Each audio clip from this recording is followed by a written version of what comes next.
Boa tarde, Bahia. Está no ar o seu programa de todas as tardes na tela da Band, no som da Rádio Band News e no nosso canal do YouTube, Band Bahia Oficial. É sempre uma alegria e uma satisfação ter a sua audiência aqui nos nossos mais diversos canais. Hoje é segunda-feira, dia 5 de maio do ano de 2024 e a gente reforça a sua participação através do nosso WhatsApp DDD 71987295248. Eu não faço esse programa sozinho. Luiz Felipe Veloso já está aqui ao meu lado para a gente tocar nosso barco. Luiz Felipe, boa tarde. Muito boa tarde para você, Victor Pinto. Muito boa tarde para você que nos acompanha. Você que está em casa, nos acompanha a partir de agora nas ondas da Rádio Band News FM, também no YouTube oficial da Band Bahia e na tela da Band Bahia. Lembrando, você também contribui com esse programa mandando a sua mensagem pelo 719-8729-5248. Mande para cá a sua pergunta. Já tem convidado, você já pescou aí, já viu. Já tem convidado na bancada, mas a gente tem muito assunto para tocar hoje. Aproveite e diga como é que está a situação da chuva por onde você passa neste momento. Victor Pinto. Pois é, o nosso entrevistado de hoje é Lucas Reis, chefe de gabinete do senador Jacques Wagner, está aqui com a gente. Daqui a pouquinho nós vamos tocar diversos assuntos com ele sobre política, sobre contexto, sobre Senado, sobre a participação do senador nos mais diversos eventos políticos, não só aqui da Bahia como do Brasil. Mas antes disso, a gente noticia um caso que tem ganhado repercussão nacional, uma fala do governador Jerônimo Rodrigues. Essa fala aconteceu no último fim de semana na cidade de América Dourada, uma inauguração de uma escola, a escola Professora Nancy da Rocha Cardoso, onde o governador fez duras críticas aos bolsonaristas e chegou a dizer, a gente vai até acompanhar esse trecho do discurso, que os eleitores de Bolsonaro deveriam parar na vala. Uma palavra forte, uma palavra infeliz colocada pelo governador no seu discurso, que tem gerado bastante repercussão. A gente vai agora primeiro acompanhar a fala do discurso do governador no último fim de semana. A gente tem esse trecho aí, vamos acompanhar. Tivemos um presidente que sorria daqueles que estavam na pandemia sentindo falta de ar. Ele vai pagar essa conta dele e quem votou nele podia pagar também a conta. Fazendo um pacote. Botam em enxadeira. Sabe o que é enxadeira? Uma reta escavadeira, bota e leva tudo para vala. Porque não é digno. Uma pessoa está sofrendo, morrendo e alguém, na linguagem minha da roça, riliando, suindo. É triste isso. Botar um homem desse ou uma mulher dessa no lugar e ele desfazer da vontade do povo. Não comprar vacina. A gente acompanhou o trecho, né, Luiz? Um trecho, inclusive, maior. Porque Exato. o que está criando repercussão na internet é um trecho de 15 segundos. Exatamente. Em que ele fala só a questão da vala. Agora a gente colocou a contextualização de que falava da questão da Covid-19, da questão das mortes que aconteceram, mas mesmo assim ainda se trata Continua não pegando bem. de um termo forte, né? Exato. Até porque quando você é eleito para governar a todos, aqueles que votaram em você e os que não votaram, gostem ou não gostem. Assim foi durante o período do presidente Jair Messias Bolsonaro, assim deverá ser no período do presidente Lula ou no período agora do governador Jerônimo Rodrigues.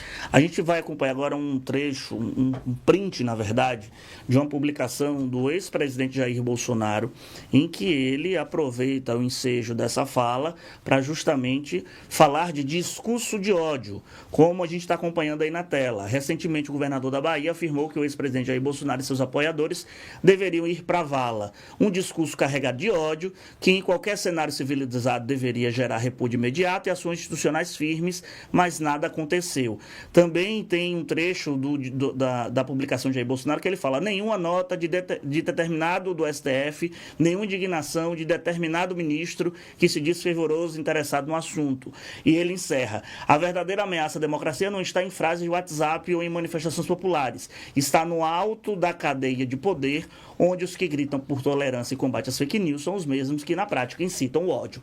Hoje pela manhã, durante uma pauta de vistoria da obra do Teatro Castro Alves, o governador Jerônimo Rodrigues foi indagado sobre a repercussão nacional do tema e diante dessa fala que nós acompanhamos, ele disse que foi mal interpretado e a gente acompanha agora a repercussão, Vitor, né? E disse que a frase foi retirada de contexto, né? É bom que se fixe isso. Ele disse que a frase foi retirada de contexto. Daí o nosso cuidado de colocar mais do que os 14 segundos para se perceber que mesmo dentro do contexto, ela foi, como você bem pontuou, Vitor, extremamente infeliz. Vamos conferir. Fui recebido pelo prefeito Flaviano, já tinham levado, no primeiro momento, mantimentos alimentares, remédios, corpo de bombeiro, defesa civil. Levei ontem uma ambulância, ele vai vir pegar agora uma outra ambulância, um centro de exposições. Já me comprometi com ele, com o TFD, para garantir nesse momento socorro, ajuda, e visitei lá os pontos críticos de Santo Amaro. Fui no mercado do Bembé, fui no mercado municipal onde ficou alagado, fui em encostas, fui onde o rio, pela quantidade da pluviosidade, ele extrapolou o leito seu normal, acabou entrando em uma área e chegou àquela situação. Visitamos ainda encostas ao lado, além das encostas, lá tem uma encosta que corre risco, com 15 casas em cima, as 15 casas embaixo, está no parque. Já liguei para a Rui ontem, Rui, me ajuda, ver se tem como a gente poder, dentro das normas técnicas, é claro, tem condições de me autorizar. Lá é o município. É claro, se a União não puder fazer isso, eu vou ter que cuidar com a emenda parlamentar, fazer aquela ação. Mas também no leito do rio Subaé existem as encostas, as paredes que conduzem as águas do rio. 3 ou 4 pontos não aguentaram, porque as águas vão deteriorando a parte inferior, e 3 ou 4 não foi por causa da chuva, já vem assim há um bom tempo. Eu também notifiquei com o prefeito Flaviano, quero trazê-lo essa semana ainda, hoje ou amanhã, vamos ver como. Bom, então, você acabou de ver, você acabou de assistir aí, não foi o trecho desta entrevista coletiva que Vitor acabou de citar, é a mesma entrevista, a gente chama de quebra-queixo no jargão jornalístico, né? Mas, nesse momento, o governador Jerônimo Rodrigues falava especificamente sobre a situação de Santo Amaro, da Purificação, que já decretou estado de emergência por causa das fortes chuvas que atingem a cidade, provocaram aí, não é, a alta do rio Subaé. Aliás, mais cedo, inclusive, eu e Maria Lorena Alves entrevistamos a secretária de saúde do município, a Elaine, que falou que, apesar de todo o cenário, nem um pouco se aproxima daquela tragédia histórica que muitos de nós vivemos. Eu era garoto, mas vivi no final da década de 80. Foi a alta do rio Subaé que acabou deixando muitas pessoas mortas, desabrigadas e desalojadas em Santo Amaro da Purificação. De acordo com ela, a situação está sob controle. Ela estava vindo a Salvador justamente para retirar uma das ambulâncias que foi citada aí pelo governador Jerônimo Rodrigues, né, levar de volta para ajudar na assistência às pessoas. São mais de 300 pessoas atingidas, impactadas diretamente pelas chuvas, desalojadas ou desabrigadas na cidade, mas nesse momento as chuvas persistem. Há uma preocupação com relação, segundo o governador citou aí, com o leito do rio, as paredes, o leito do rio, as paredes que podem de alguma forma ruir, provocando um pouco mais de preocupação, mas neste momento, segundo informações que chegam de Santo Amaro, inclusive a nossa colega Luciana Freire está lá e você terá mais detalhes sobre isso no Band Cidade às 10:50 da noite. A situação é controlada, é estável em Santo Amaro. Agora sim, né, Victor Pinto? Agora sim, a gente, como o Luiz citou, nós ouvimos o governador falando sobre a situação de Santo Amaro, agora sim, ele falando da repercussão sobre o discurso, a fala dele sobre o Navala, na questão que ele se refere aos bolsonaristas. Agora a gente tem esse trecho. Estava inclusive ao lado da minha líder, eu não falaria jamais algo desse porte. Nós, inclusive, criticamos de forma muito veemente a forma quando alguém deseja a morte de outro. Não foi o caso do desejo da morte do presidente Lula. Quem me conhece sabe, eu sou uma pessoa religiosa, sou uma pessoa de família, eu não vou nunca tratar qualquer opositor com um tratamento deste. Foi descontextualizada, eu apresentei anteriormente a minha inconformação, a minha indignação, como o país estava sendo tratado, e dei o exemplo da pandemia, quando 700 mil pessoas morreram por conta de atitudes de um governo federal. Registrei ainda a necessidade da gente poder apreciar o que o Lula vem fazendo, sendo presente. Posso dar um exemplo bem concreto. Eu estava no município de Brejões, no sábado, encerrei o assunto, a agenda, fiz uma agenda no quilômetro 100 e fui para a sede. Estava almoçando com os prefeitos quando a assessoria me chamou, era a ligação do Lula. E o Lula me ligando para saber como é que estava a situação das chuvas em Santo Amaro. Isso é de uma preciosidade, um presidente ligar para dizer: governador, como é que estão as chuvas aí? Precisa o quê de mim? Pois é, o governador fala que foi descontextualizada. Não foi. Foi um termo forte, foi um termo que remete à questão da violência, mas aquilo que eu comentei mais cedo no Jornal Band News, eu conhecendo o Jerônimo como conheço, desde o secretário de Desenvolvimento Rural, antes mesmo de estar nessa posição de primeiro escalão, já o conhecia das movimentações, ele não tem esse tipo de discurso, mas o que me chamava a atenção é de uns tempos para cá, numa véspera de uma eleição que deve ser acirrada, ter essa escalada e usar de um mesmo discurso, porque quando eu ouvi a fala do governador, me remeteu a Bolsonaro dizendo que vai metralhar a petralhada do Acre, naquela fala em que ele sustenta inclusive um pedestal de uma câmera imitando que fosse uma metralhadora. Então, assim, ainda assim, lamentável a fala do governador, mas ele já busca justificar esse assunto que tem ganhado repercussão. O deputado Diego Castro promete ir ao STF sobre o assunto e o deputado estadual Leandro Jesus promete também tentar ingressar na Assembleia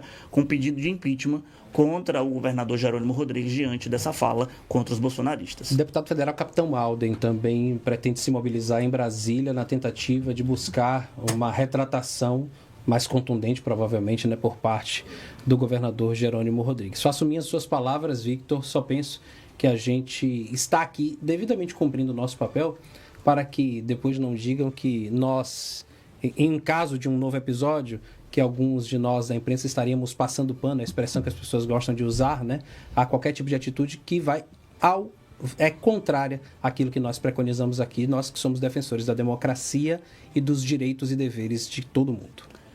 2h12. Agora a gente começa o nosso bate-papo com Lucas Reis, ele que é chefe de gabinete do senador Jacques Wagner, está aqui com a gente. A agenda do homem difícil, mas conseguimos marcar um momento exato, que eu sei que daqui ele vai sair correndo para o aeroporto, que Brasília o espera. Mas, Lucas, obrigado por ter aceitado o convite de estar aqui com a gente no Boa Tarde Bahia. Obrigado a você, Vitor, a Luiz Felipe, pelo convite. Boa tarde a todos os nossos telespectadores aí da Band Bahia, do YouTube, mas também aos nossos ouvintes da Rádio Band News FM. Obrigado pelo convite, realmente não é problema de agenda, é problema de trabalho, o peão tem que trabalhar. E eu consegui hoje não ir a Brasília tão cedo, mas daqui vou para o aeroporto para chegar ainda à noite para um compromisso com o senador Jacques Wagner, hoje à noite ainda. Eu vou aproveitar o ensejo de repercutir contigo, não tem como não repercutir essa fala do governador. Remete muito a uma questão violenta, que muito tem sido combatida, criticada, inclusive por nós da imprensa, de não fazer apologia à violência no campo político. E o governador foi infeliz nessa colocação, Lucas. Qual é a sua análise sobre esse discurso do governador? Bem, eu considero também uma infelicidade, mas você reforçou, o governador falou mais cedo. Quem conhece o governador Jerônimo sabe que ele é um sujeito completamente um democrata por natureza. Ele é alguém muito solidário, muito tolerante com a diferença, como deve ser alguém que governa um estado do tamanho da Bahia.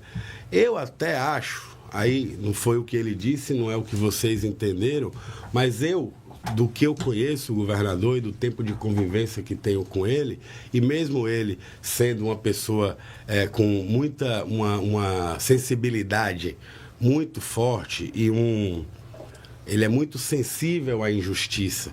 Então eu acho que ele se emocionou um pouco no sentido, quando tratava do que foram os anos do governo anterior, do governo federal anterior, mas eu identifico como uma conotação, quando ele fala de vala, e aqui sem querer defender, porque às vezes em palanque, no interior, em outros ambientes não tão formais como é um evento institucional, a gente usa termos que aparentemente remetem à violência, mas com a conotação eleitoral. Então eu imagino que seja essa a intenção do governador naquele momento, dar uma conotação eleitoral no sentido de que Bolsonaro vai pagar a conta e aqueles que votaram vão para a vala, no meu entender, ou pelo menos assim eu imagino que seja, é algo de, vai perder outra eleição, vai pagar a conta eleitoral de ter feito o que fez nos 4 anos que governou.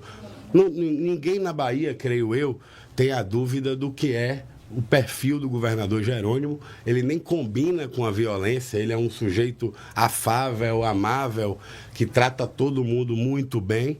Isso é uma marca dele, inclusive. A gente que vai para o interior nas agendas dele, tem gente até, eu vou falar aqui, o Comitê em Confidência, secretário de Estado, às vezes, e tal, funcionários ali do governo, acham que as agendas acabam se alongando muito pela quantidade de foto que o governador para fazer, pela quantidade de pessoas que ele para na rua para falar. Então, eu acho que, de fato, foi um termo infeliz, mas eu considero que esteja esclarecido, e o que os deputados de oposição e o que o ex-presidente falou no Twitter é parte do jogo da política, mas nós não temos nem condição de igualar o governador Jerônimo ou qualquer liderança do campo progressista brasileiro ao ex-presidente ou a seus seguidores fanáticos. Eu considero que essa situação está esclarecida. Eu vou dizer uma coisa para você, viu, Victor? Ser próximo, inclusive, em perfil que Jacques Wagner garante a esse homem a permanência durante muito tempo na posição. Porque eu me senti recebendo uma resposta do senador Jacques Wagner depois de muitos anos aí. Deve ser a convivência. Eu que cobri o governo do Estado na época dele. Sim. Vou te falar, viu? Respondeu Pois como é. ele responderia. Vou deixar para você essa próxima. Não, a pergunta que eu faço é a seguinte: a gente tem acompanhado o desenrolar da eleição, eu vou tocar logo no assunto da eleição da presidência do PT, e o senador Jacques Wagner já tem se posicionado com o nome, nos bastidores tem sendo veiculado o nome de Tássio, um nome que seria o abençoado de Wagner para essa disputa. Outras correntes querem destronar aquilo que foi a unção de Jacques Wagner, de Éden Valadares estar na presidência do PT. Primeira pergunta: por que Lucas não se coloca como candidato a presidente do PT diante dessa vinculação, essa proximidade com o senador? Sim. E a segunda pergunta é: não se coloca porque é pré-candidato a deputado federal, está nessa missão visando 26? Olha, Vitor, eu não me coloco porque eu não me preparei para ser candidato a presidente do PT. Eu nem faço parte da atual direção do PT. Eu estou em Brasília desde que nós vencemos a eleição de 2022. Eu fui convidado pelo senador Jacques Wagner para Brasília já em dezembro de 2022. Então, embora eu tenha presença física na Bahia, finais de semana, tenho rodado muito o interior, mas eu não estou no dia a dia da direção do PT, não estou, conversando com os petistas sobre a direção do PT. E a ideia da pré-candidatura a deputado federal, ela é realmente uma ideia. É possível que ela se consolide, eu acho que está num caminho forte de consolidação disso. Ela não é de vida ou morte, não é uma coisa que tem que ser, porque senão, não. Mas é óbvio que a nossa geração, digamos assim, de 45 anos menos, que não está representada no parlamento, nas bancadas petistas, desejam começar um processo que já se iniciou no PT, e a eleição de Éden é isso, uma renovação na direção da partidária. Se você identificar, por exemplo, os quadros que hoje compõem a executiva estadual do PT, eles foram renovados em todas as forças políticas, são jovens que estão presentes na direção do PT. E agora a gente quer avançar para o parlamento. Meu nome é um desses nomes, mas há outros nomes que também se colocam. Tem o companheiro David da FUP para federal, para estadual você tem uma outra leva de companheiros experientes, inclusive o ex-prefeito Júlio Pinheiro de Amargosa, o companheiro André Fidalgo, superintendente do Desem Bahia, outras lideranças petistas que começam a tomar um protagonismo, e esse protagonismo vai ter que se reverter em voto. E esse voto nós vamos testar em 2026. Acho que a chance de eu ser pré-candidato e logo após candidato a deputado federal hoje, ela é muito grande, mas a gente vai, talvez agora, após o processo de eleição interna no PT, ter uma definição mais clara para poder correr mais ainda do que a gente está correndo. Mas tem esse clima de realmente estarem tentando destronar Wagner da indicação dentro do PT? Olha, Vitor, eu não conheço o clima. Não identifico isso como algo plausível, como Deixa algo eu só contextualizar, concreto. porque eu acho que é importante. Éden Valadares vem de uma marcha de bastante tempo com Jacques Wagner. E muitos de nós da imprensa já perguntamos isso, mas não nos satisfizemos, não sei, Vitor, com a resposta, né? Por que ele não concorreu a uma reeleição na posição de presidente estadual do partido, né? Essa é uma pergunta que eu posso lhe responder. Olha aí, então assim, esse questionamento, ele vai muito na leva de quem diz o seguinte: bom, Jacques Wagner já foi uma pessoa de ter um posicionamento, de ser a pessoa, o cara da dividida, usar um termo mais prático, né? Então assim, chegar e resolver, porque não né? Bancou a presença de Éden Valadares, por exemplo. E aí depois eu preciso que você retome a resposta de Victor, tá? Só como adendo. Não, então essa resposta, ela para mim é muito clara. E acho que Éden responderá a mesma coisa e o senador Wagner responderá a mesma coisa. Éden foi eleito para um mandato de 4 anos.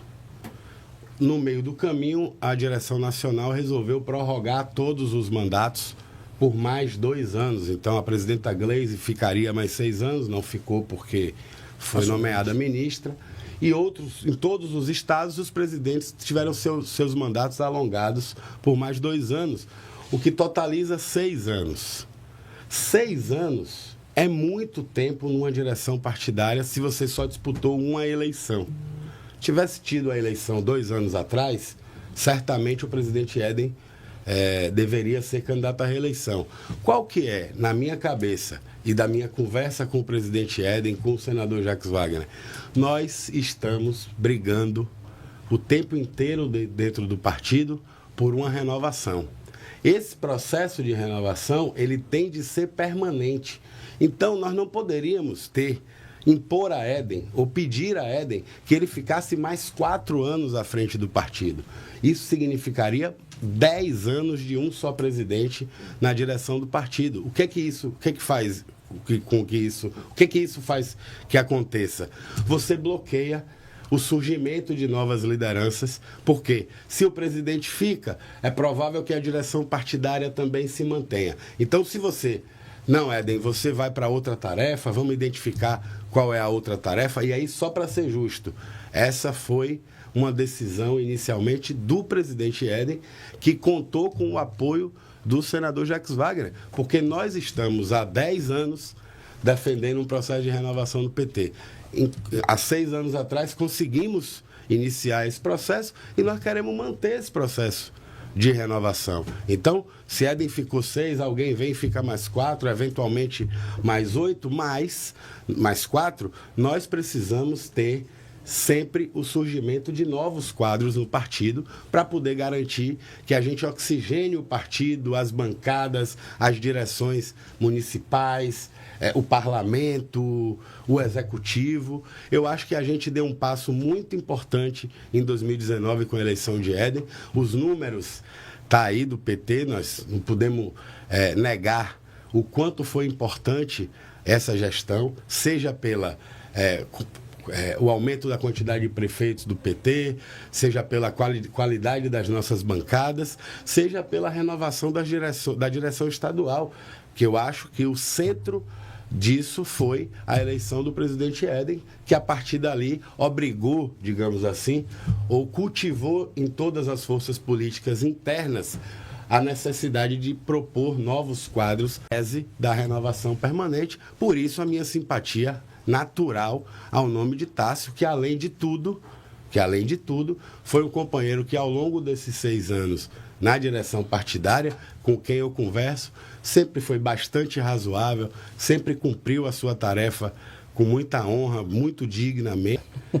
Né? A gente sempre tem alguma disputa, mas eu acho que nós vamos construir em torno de um nome a maior unidade possível, que significa 60%, 65% do PT, para poder conduzir o que será a tarefa do PT nos próximos 4 anos, mas principalmente nesse próximo ano e meio, que é a reeleição do governador Jerônimo, a ampliação das bancadas federal e estadual, a montagem da chapa do Senado e, de verdade, qual que é nosso também desejo aqui na Bahia, ampliar a votação do presidente Lula, a diferença de votos que o presidente Lula teve na eleição de 2022. Nós vamos falar sobre chapa majoritária daqui a pouco, porque os boletos chegam e a gente tem que pagar, né, Luiz Felipe? Então a gente vai para um rápido intervalo, daqui a pouco a gente volta.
De volta com o nosso Boa Tarde Bahia. Vamos lá, Luiz.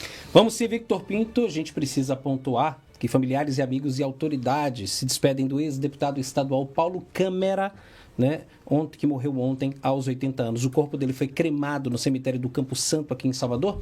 Na internet, a Assembleia Legislativa da Bahia publicou uma nota lamentando a morte do ex-político e decretou luto oficial por 3 dias na casa. Natural de Itabuna, no sul do estado, Paulo Câmara exerceu 6 mandatos consecutivos na Assembleia de 1995 a 2019. A causa da morte não foi detalhada, não foi divulgada. O ex-político deixa 3 filhos, Victor Pinto. Olha, outra notícia também que fala sobre estado de saúde, mas dessa vez uma notícia positiva, porque já está em casa e passa bem o vereador de Salvador, Ricardo Almeida, ele que é do Democracia Cristã. A notícia foi divulgada por ele em suas redes sociais na manhã de ontem. O parlamentar aqui de Salvador foi internado na última sexta-feira após um cateterismo e ficou na UTI do Hospital da Bahia. O político explicou que o exame apontou obstrução dos vasos sanguíneos e precisou fazer uma angioplastia. Então, Ricardo Almeida já recebeu alta da UTI, já está em casa. Luiz Felipe. Saúde para ele. Bom, e com essa notícia nós vamos encerrando aqui na TV o Boa Tarde Bahia de hoje. Continuamos aqui com Lucas Reis. Você vai acompanhar mais perguntas e cada vez mais apimentadas a partir de agora, né, Victor Pinto? Isso mesmo. Um forte abraço a todos. Até amanhã, 2 da tarde, aqui na tela da Band. Tchau, tchau.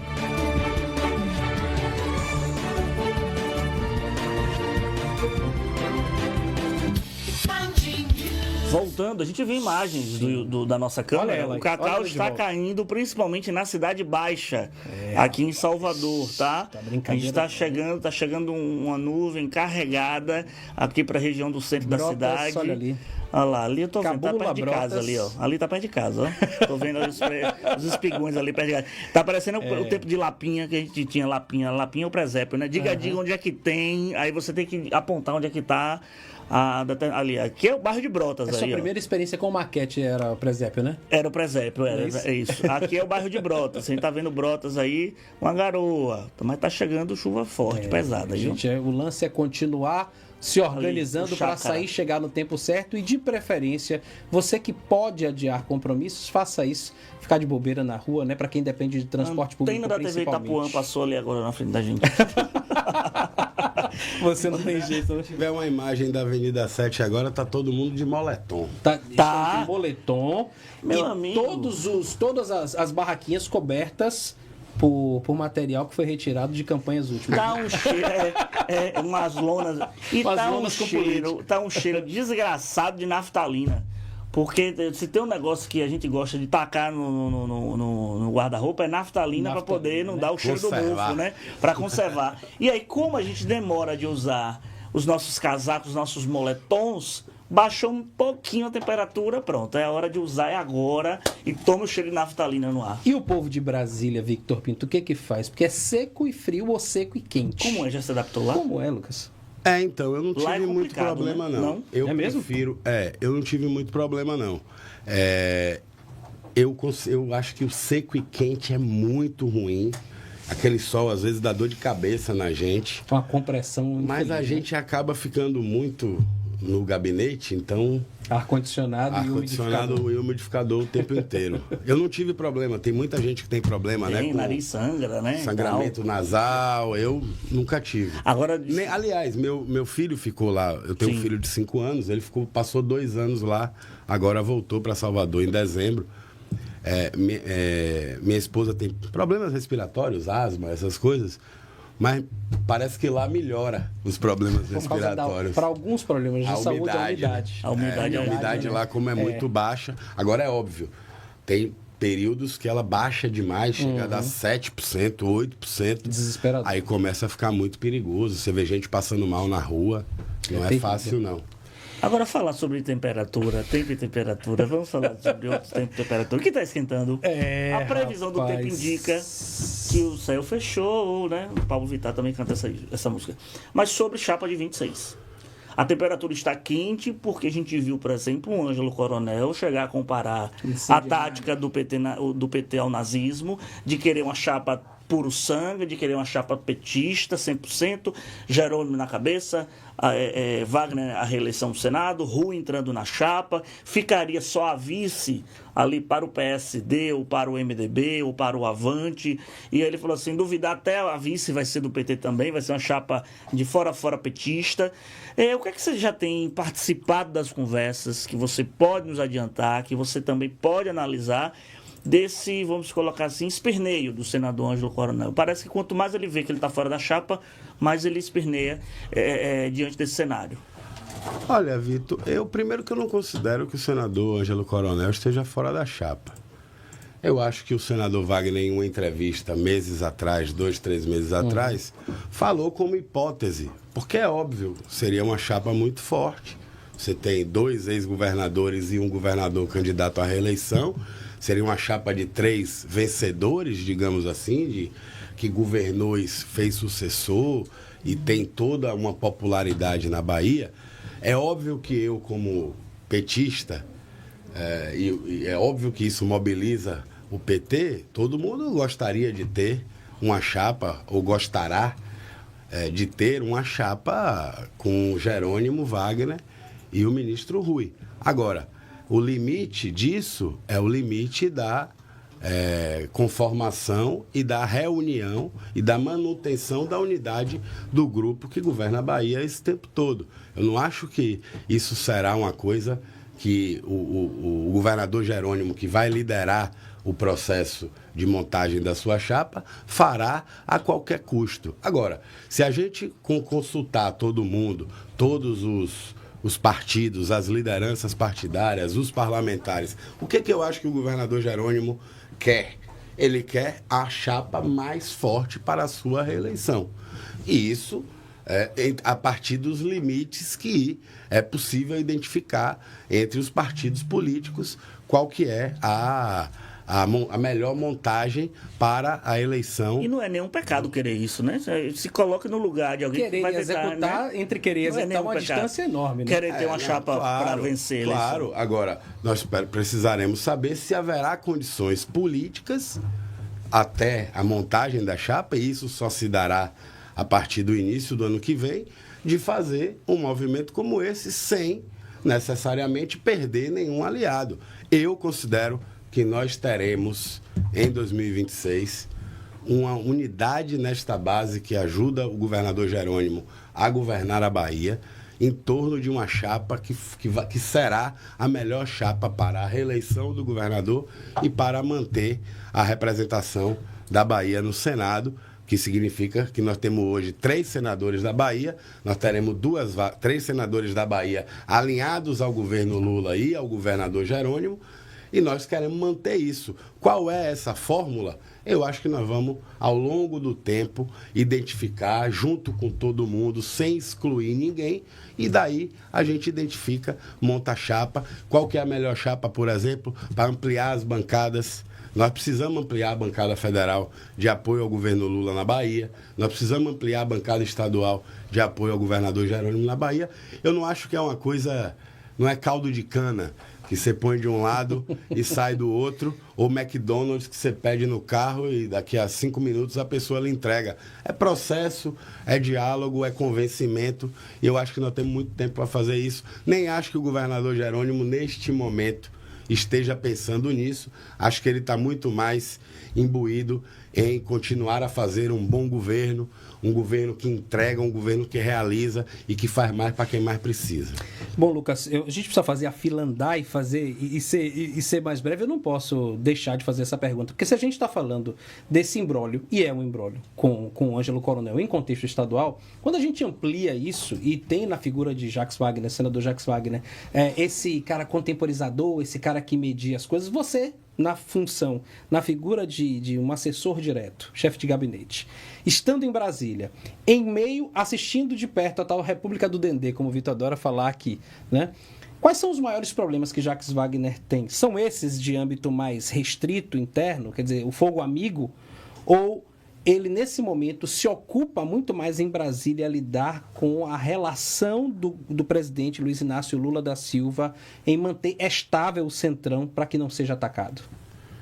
Sem sombra de dúvidas, o que a gente mais se ocupa, e ele pessoalmente se ocupa, é na relação do governo com o Senado, que é a função dele hoje, embora ele seja também convocado para, eventualmente, apagar um incêndio aqui, outro acolá. Às vezes até ele faz, o pessoal da Câmara está me chamando para conversar, mas não é meu papel, não gosto de me intrometer no serviço dos outros, tem que procurar o deputado Guimarães, a ministra Gleisi.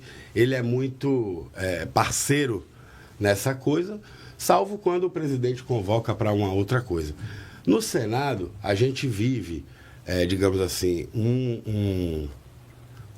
o Congresso está muito mexido, Luiz. Não é mais aquele Congresso do governo Lula 1 ou 2, ou mesmo do governo... As coisas não estão claras e divididas, elas estão intrincadas. Eu costumo brincar que as pessoas dizem assim, mas a Câmara é muito mais difícil de cuidar porque são 513 deputados. Eu digo, na Câmara o serviço é... Senado. Não, na Câmara nem todo mundo se ocupa.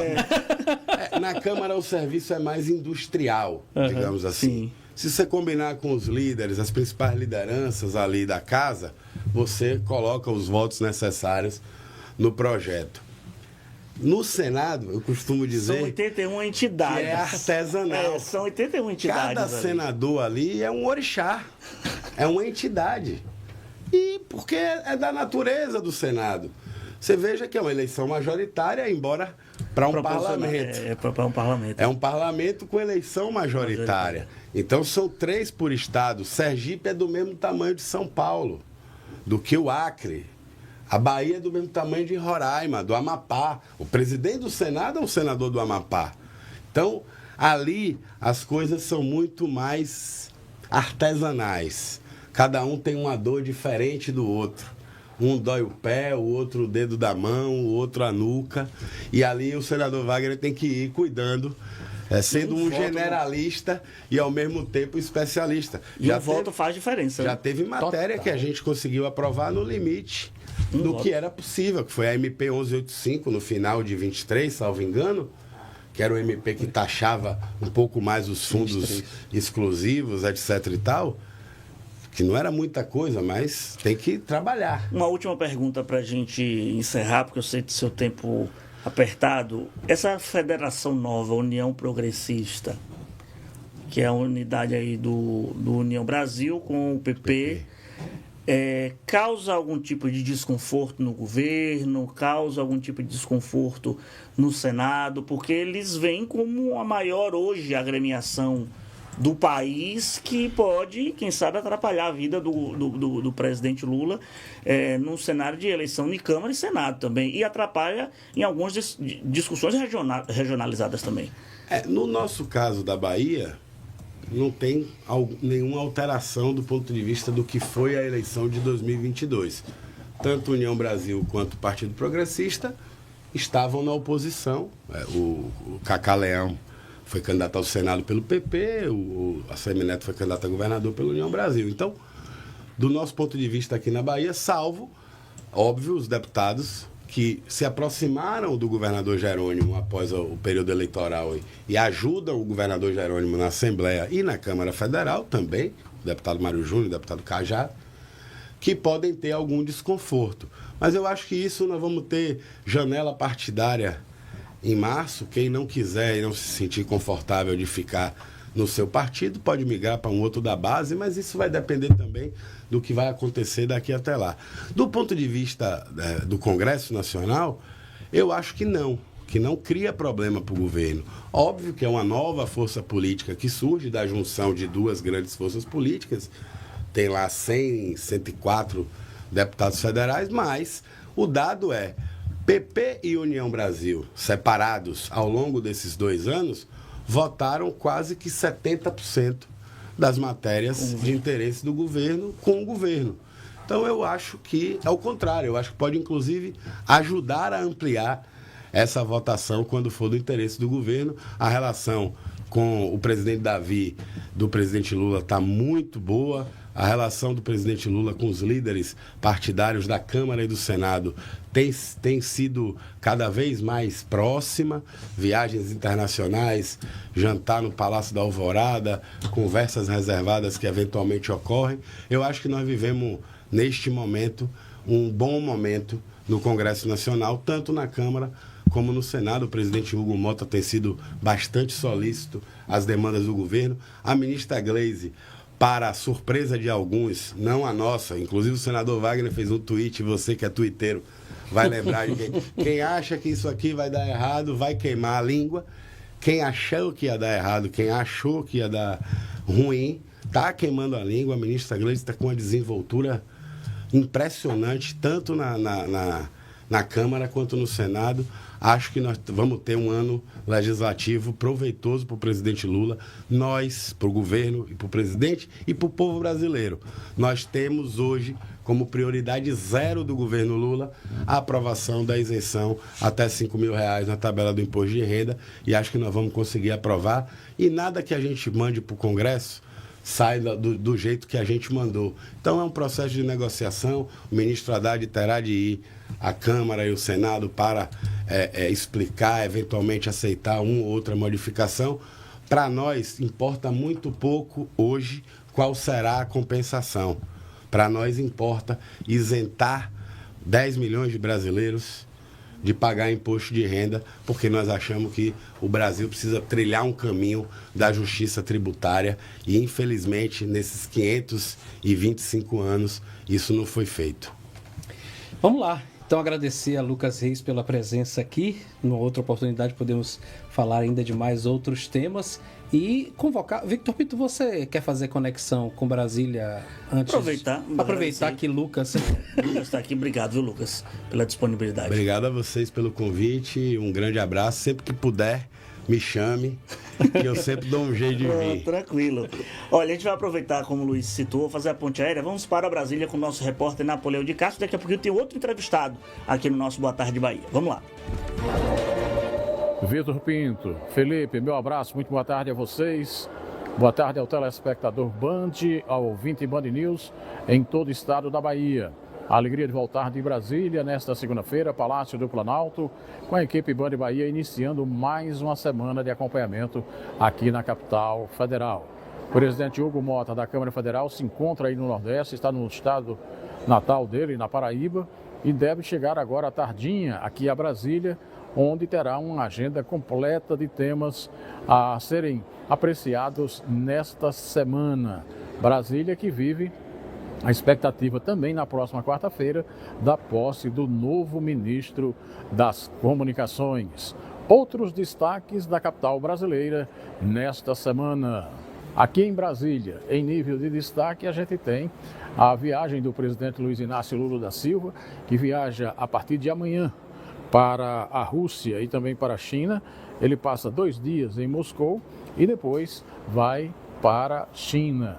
A agenda que preenche praticamente a semana do presidente Luiz Inácio Lula da Silva.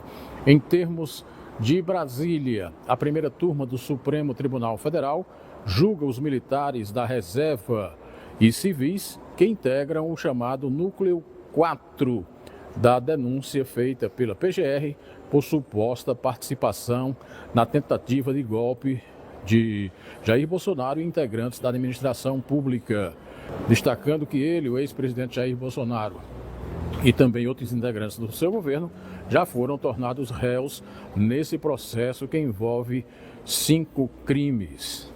E uma notícia diplomática importante, tomada e anunciada pelo governo americano aqui em Brasília.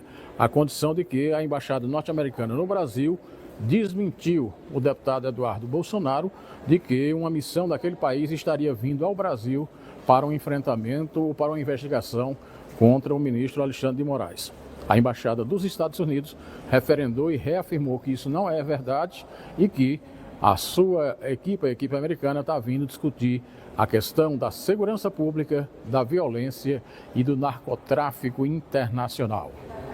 Para finalizar, dizer que há ações, inclusive dos parlamentares de oposição, em relação ao novo ministro da Previdência Social, anunciado pelo presidente Lula, o ex-deputado federal Volney Queiroz, do PDT de Pernambuco. As informações de Brasília, do Palácio do Planalto, para o Boa Tarde Bahia, Napoleão de Castro.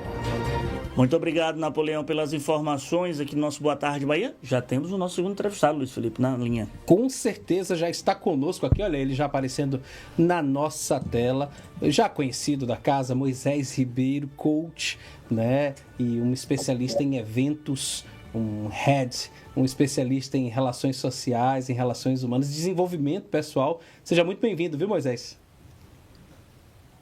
Para mim é um prazer, uma honra, um privilégio estar aqui com vocês. Sempre bom estar aí na casa, nossa casa maravilhosa, né? Estamos à sua disposição. Você que sempre traz para a gente boas notícias, agora trazendo informações da realização do Indelevel Business Experience, acontecendo aí entre os dias 16 e 17, mais um evento que vem mexer com a nossa cuca, né? com a nossa capacidade de superação, não é, Moisés? Maravilha. Há 8 anos atrás, eu fui num evento aqui da Alicia Fábio e o Nizam Guanais fez uma pergunta assim: por que os eventos corporativos devem ficar concentrados no eixo Rio-São Paulo, se Salvador tem o potencial para se tornar a capital do Festival dos Negócios Extraordinários? Isso gerou uma semente maravilhosa e nós fizemos, né, na edição passada, né, o Indelevel Business Experience, lá no Senai Cimatec, e fizemos lá para cerca de 1.000 pessoas. E agora nós estamos esperando 3.000 pessoas na semana que vem, no Centro de Convenções de Salvador, nos dias 16 e 17 de maio, de 8 da manhã até 8 da noite, né, até às 20 horas, com conteúdo de valor sobre marketing, vendas, empreendedorismo, negócios, inteligência empresarial, inteligência artificial, tendências de mercado, técnicas e ferramentas para inovação, ou seja, para ajudar o empresário e o empreendedor a atuar em alta performance, obtendo resultados extraordinários em um curto espaço de tempo. Moisés, para quem está começando agora, por exemplo, no mundo dos negócios, vale a pena participar do evento? O que tipo de transformação essa pessoa pode esperar ao acompanhar cases, histórias, nesse evento que vai ser promovido? Eu uso uma frase que diz assim, né? O dinheiro que você ainda não ganha é pelo conhecimento que você ainda não tem. O melhor investimento que se pode fazer, né, quando o assunto é business, né, negócios, o mundo corporativo, é o conhecimento. Nós estamos na sociedade do conhecimento, né? Então, se alguém está fazendo algo que você não sabe ainda, é porque ele sabe de algo que você não sabe. Então, isso significa dizer o quê? Que o conhecimento é o melhor investimento que pode ser feito, né? Especificamente nesse ponto que você mencionou aí, uma pessoa que está começando agora, ele, além de ter conhecimento, ele tem que fazer o planejamento do seu negócio, né? O Sebrae diz que 65% das empresas que abrem em nosso país fecham as portas nos primeiros 5 anos. E quando vai se observar o que acontece, falta de planejamento. E aí, a dica que eu vou dar, inclusive essa palestra não sou eu quem vai fazer, é o Indelevel Business, como construir um modelo de negócio extraordinário. Então, você tem que saber, dentro do modelo de negócio, quem é o seu cliente ideal, né? Qual é a sua proposta de valor, quais os canais que você vai usar para você atingir esse cliente-alvo, como é que você vai se relacionar com esse cliente. Hoje mesmo a gente fez uma live sobre o Customer Experience, que é justamente o relacionamento, né, com esse cliente, a jornada do cliente dentro da sua empresa, a atividade-chave, recursos essenciais, quais as parcerias estratégicas que você vai ter, quais os custos fixos variáveis do seu negócio e quais são as receitas previsíveis. Se você ainda não sabe responder essas 9 perguntas, infelizmente, você está mal fadado ao fracasso. O contrário também é verdadeiro. Como já dizia o Sun Tzu no livro A Arte da Guerra, quando você conhece o seu inimigo, você vai ganhar todas as batalhas. O contrário também pode ser verdadeiro, né? Então, nós teremos lá ferramentas que vão ajudar você a adquirir conhecimento e planejar o seu negócio de tal forma para você ser bem-sucedido, né? De um lado, é necessário atitude, do outro lado é necessário estratégia. Sem estratégia, você vai ter que, infelizmente, trabalhar muito e ganhar pouco.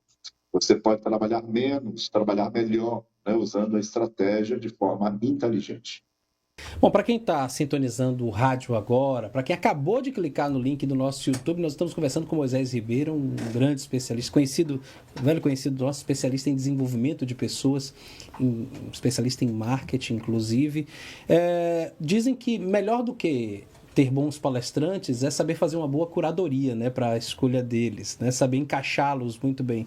E você trará nomes aqui nesse evento como a Cris Arcangeli e o Walter Longo, né, conhecidos nacional e internacionalmente. Queria que você falasse um pouco sobre essa curadoria, como é que eles se encaixam nesse contexto. Bem, eles são aquilo que nós chamamos de palestrantes âncoras. Nós teremos 20 palestrantes, mas eles são os âncoras, né? Primeiro, pelo nome que eles fizeram, né? São palestrantes renomados. Por exemplo, a Cris Arcangeli, ela é Shark Tank, né? Trabalhou aí no programa durante bastante tempo, mas é empresária e empreendedora serial. Ela é um ícone, né, quando o assunto é empreendedorismo, várias empresas, vários negócios, e ela vai dar uma mentoria masterizada com o tema Negociando com os Tubarões. Então, como é que você pode negociar de tal forma que você pode ser bem-sucedido? Essas são umas habilidades essenciais do empresário e empreendedor. E o Walter Longo, olha só, eu vou dizer para você que o Walter Longo vai dar a melhor palestra desse evento. Eu assisti uma palestra deste maravilhoso mentor lá em São Paulo, falando sobre ecossistema de negócios em tempos de inteligência artificial. Eu simplesmente fiquei maravilhado, estupefato, boquiaberto, porque realmente a forma como ele traz, né, ecossistema de negócios, né, dentro da inteligência artificial fez com que minha mente abrisse, né, para vários aspectos que a gente tem aí dentro do mercado, como é que você pode usar a tecnologia a seu favor de tal forma que você vai ter muito mais produtividade, muito mais rentabilidade, muito mais lucratividade. Você vai fazer muito mais com menos, né? Então, esses são âncoras. Mas nós teremos vários outros, né? Teremos o Jean Valério, que é o CEO do Fórum de Negócios, que consegue colocar 6.000 pessoas em um evento em Natal, que tem 1/3 da nossa população. Daí ele trouxe para mim uma visão, né, de nós fazermos um evento que, de repente, a gente vai colocar lá, não tenho dúvidas, mais para frente, 10.000 pessoas no centro de convenções. Né? É um evento para empresários, para empreendedores. Nós teremos o Marcos Freitas, né, da APN, que vai falar sobre alta performance. Teremos palestrantes falando sobre gestão, né, sobre tendências de mercado, né, sobre o futuro dos negócios, né? Além de a gente ter aí o quê? Outros palestrantes locais, né, que são lideranças empresariais, que vão trazer cases de sucesso, vão trazer para nós aí experiências maravilhosas, vão mostrar Nós queremos mostrar o seguinte: a Bahia é ótima para viver e excelente para empreender. A Bahia é muito mais do que a terra da felicidade, ela é também a terra das oportunidades Perfeito. e das possibilidades. Moisés, queria lhe agradecer pela disponibilidade de conversar com a gente, dizer que logo mais teremos pares de... 5 pares. 5 pares, né? Você que se encantou com a fala de Moisés aí, quer ter a oportunidade de se desenvolver em todos os aspectos, mas sobretudo naqueles profissionais, teremos 5 pares de ingressos disponíveis já em um sorteio no Instagram da Band News FM. Então siga lá, @BandNewsFMSalvador. @BandNewsFMSalvador. Obrigado, viu, Moisés? Muito obrigado. Maravilha, só vou deixar o nosso site aí, né? oindelevel.com.br. Quer se inscrever? Vá lá no nosso site, oindelevel.com.br. Você faz sua inscrição hoje com 50% de desconto. Pronto, perfeito. 2h57. A gente vai encerrando minha participação com o Luiz Felipe aqui no Boa Tarde Bahia, mas você fica agora com o boletim, nós temos boletim agora, 2 rodas, Importante, hein? Você que é motociclista, você que é um entusiasta. Acompanhar e a gente volta amanhã, 2h, com mais Boa Tarde Bahia. Até mais, Luiz. Um abraço, Victor. Tchau, tchau.